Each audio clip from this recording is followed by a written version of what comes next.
Shalom to you, my dear friends, dear brothers and sisters. I wish you Arichut Yamim, long life, and happiness with your children and Kenya son. The Parashat of Toledot, we see that Yitzhak wanted to give the bracha to Esav, whereas Rivka Imenu wanted the bracha to go to Yaakov. You could understand who is right and who is wrong. Both are right. Yitzhak, when we analyze the bracha that he wanted to give to Esav, we see that the bracha has nothing to do with the berachot that HaKadosh Baruch Hu gave to Israel. In the berachot that HaKadosh Baruch Hu gave to Israel, the berachot that HaKadosh Baruch Hu will be looking after that, will be Bet HaMikdash, serve HaKadosh Baruch Hu, Mizvot, Masim Tovim. Whereas in this bracha that Yitzhak wants to give to Esav, nothing of the sort is in it. Yabdu Chamim, people will serve you. Avegebed Lahecha, you'll be the Lord of your brothers. Mital Shamayim, Rob Dagan, multitude of wheat, tirosh, wine. This is not a bracha that suits Yaakov Avinu. But Yitzhak knew the quality of the bracha he was giving. He therefore wanted to give this bracha to Esav, hoping thereby that by giving this bracha to Esav, who was not particularly attached to HaKadosh Baruch Hu, he will help Yaakov, his brother, and therefore make out of both of them a sort of an association, partnership. Like Yisachar and Zebulun. Would it work? That's a big question.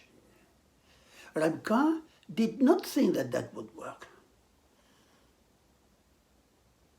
because although Yitzhak is 100% right in his attitude, that since Yaakov is Yoshev Ohalim, Ishtam, a man, quiet man, Yoshev Ohalim, sitting in the tents of Torah, that's his life.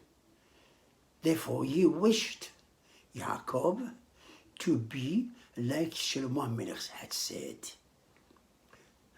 Shlomo HaMelech said, the 30th chapter of Mishle flows, he said, Shetayim sha'alti mimcha, I'm asking from you two things, HaKadosh Baruch Hu. Resh v'osher titen li, poverty and wealth don't give me. Because poverty, we know, it's a difficult life. Wealth keeps you very much busy in having money. You want matayim, you've got matayim, you want 200, you've got 400. So therefore it keeps you away from Torah. What's the ideal situation for a Ben Torah, for Bnei Israel? The ideal situation is to pray for Atrifeni Lechem. Give me my daily bread, enough money to pay my expenses, to pay my rent, to pay my electricity, gas, send my children to yeshivot, kolelim, honor my wife, etc., etc. Enough. Wealth that you pay all your expenses, still you have a lot of money in the bank.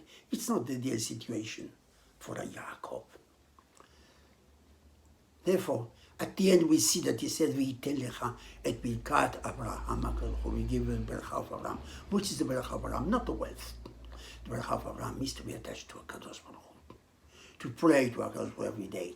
Bracha, enough to live with. That's the idea of Yitzhak. The bracha I want to give now is not a bracha which belongs to Yaakov. It's a bracha belonging to Esav. And as he said, he wanted to make a sort of partnership between both of them. It would work, it would not work. That's up to history to say. Rivka Imenu saw differently. Rivka Imenu saw that although her beloved son Yaakov was a great tzaddik, she knew that future generations will not be like him.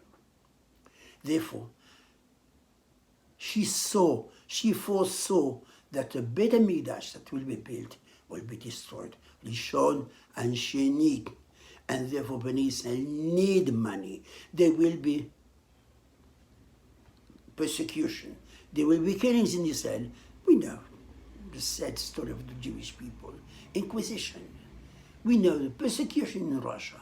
We know the killings everywhere in Morocco. No, the Jewish people have had a history of persecutions, of killings, of butchering, Hasbe Shalom. So therefore, they needed money to pay their tormentors money to save them, to protect them. And this is a very important part in the Jewish history, that the Jewish people saved themselves by giving money to their persecutors, and therefore saved them. She wanted Yaakov to have money with him for that purpose. The Berachot, once they are in analysis, HaKadosh who looks after them, blesses them. That's not the money she wanted. She wanted the money in moments for a rainy day, like we say, when Bnei Israel were persecuted. And that's a very important part. The Beracha, that's at the end of the day, Yaakov took it. It didn't come direct from Yitzhak, from HaKadosh Baruch Hu. It came through Rivka Imenu. Because Be'emet truly said that Beracha doesn't belong to Yaakov. Even Yaakov himself knew that this Beracha was too much for him. At the end of the day, when he left Beit Shema and went to Hanan Preda, HaKadosh Baruch Hu, he said, "V'natan li lechem le'echol u'beril." What a beautiful tefillah. I prayed to HaKadosh to give me lechem, my daily bread, u'beril, but not garment to cover myself. That is what Yaakov wants. That's what you should do. If HaKadosh Baruch Hu gives you wealth, that's a beracha. And you want to ask advice how to use that money that you gave, that God gave you. Whereas you, to pray for wealth, resh v'osher al titeni. Don't pray for wealth. Pray for your partner's son. And that's a very important musar study for us, a lesson for us. Pray HaKadosh Baruch Hu to give you your partner's son. If you pray to HaKadosh Baruch Hu for wealth and you don't deserve it, that wealth may be destructive for you, Hasbe Shalom. And therefore, the learning, the lesson for us to learn is, I wish you all the best. I wish refuah shelema to all Hulam Israel. And I wish and pray to HaKadosh Baruch Hu that day when all Bnei Israel, wherever they are, they come to Eretz Israel, and thereby increasing Kiddush Hashem, the word and Mashiach Tzidkenu L'Yamenu. Amen. Kinason. Tiborachou kullechem min hashamayim.